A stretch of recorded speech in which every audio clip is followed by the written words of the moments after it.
What's up, everybody? It's day 332. I'm outside taking a look in my giant mud pit with a giant hole in the ground that just fills with mosquitoes and flies right now, or fly larvae. I don't know what it is. But the storm's about to roll in. I'm about to do this live.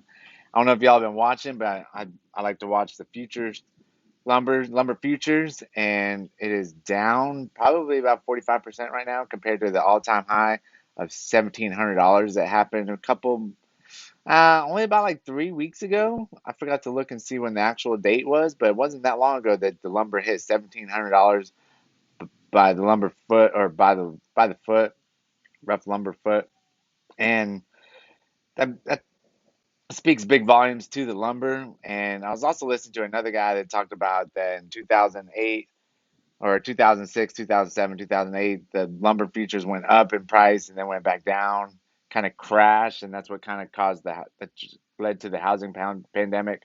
So I'm going to research that too. So there's a lot of research I want to do to compare to the 2006 and 2021 to find out what the actual, because history repeats itself. Well, you can see the flash. History repeats itself, and you should be able to learn from past history. A lot of people don't. A lot of us don't learn from the history, but it is always good to go back and research about it. And then another thing with that, though, you probably won't start seeing the price changes at like Lowe's and the lumber prices probably for about a month or so. It's usually like a 30-day backlog because of the fact that they bought that lumber at a higher price. It's not like gas prices where it just price of oil goes up barrel per barrel, the gas goes up like the next day, then it kind of comes down, then it goes up, then it goes down. It's not like that. They actually have to sell out their supply first and then reorder at the lower cost, and then they'll sell it to you at a lower cost.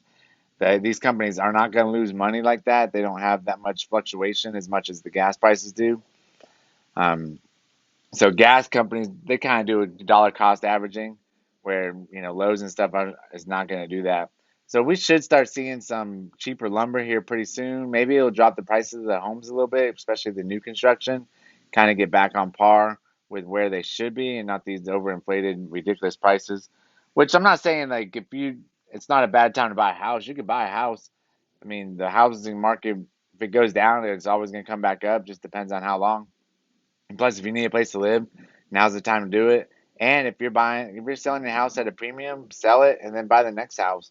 Most likely, like there's a guy on the street, our street, that upgraded his house and his payment only went up $100, and they got like probably about $300 or $400 more, or $300 or $400, 400 square foot bigger house and a bigger backyard. So it can be done. It's not so much of I'm just selling my house at a premium. Just go buy a house at a premium. Don't think of it that way.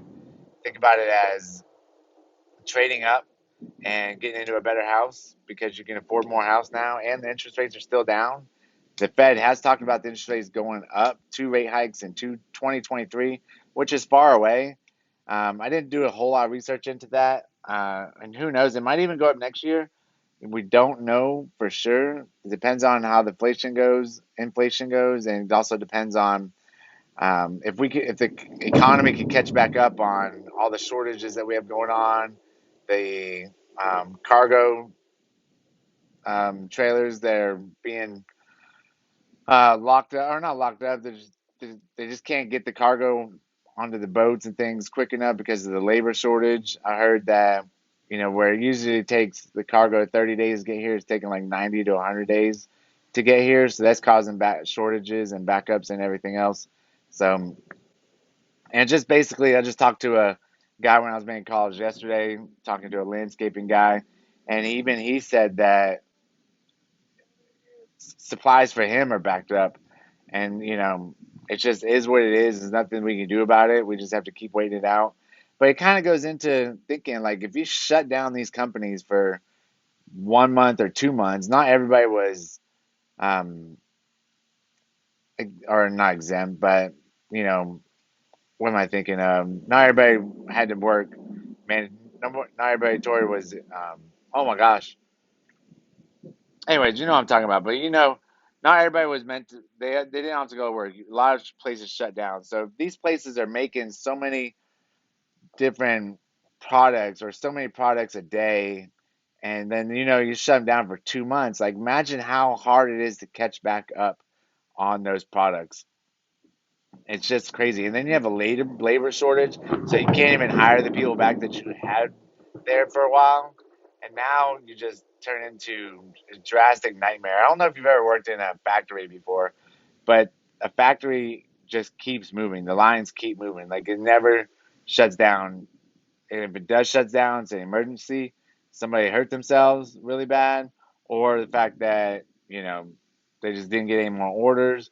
But these things run and run and run and run, and it's just like a constant stream. So you shut them down, and you get backlogged and backlogged and backlogged and backlogged. Then next thing you know, your supplier gets backlogged, their supplier gets backlogged, their supplier gets backlogged, and it's a trickle down system that just breaks down drastically and slows down the whole economy.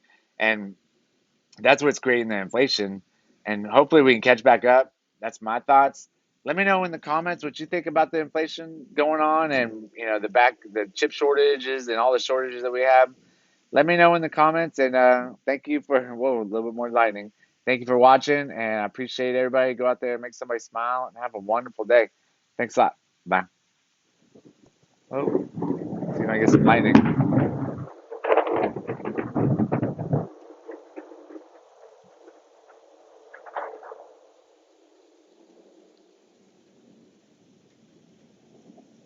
Doesn't look like it's gonna happen.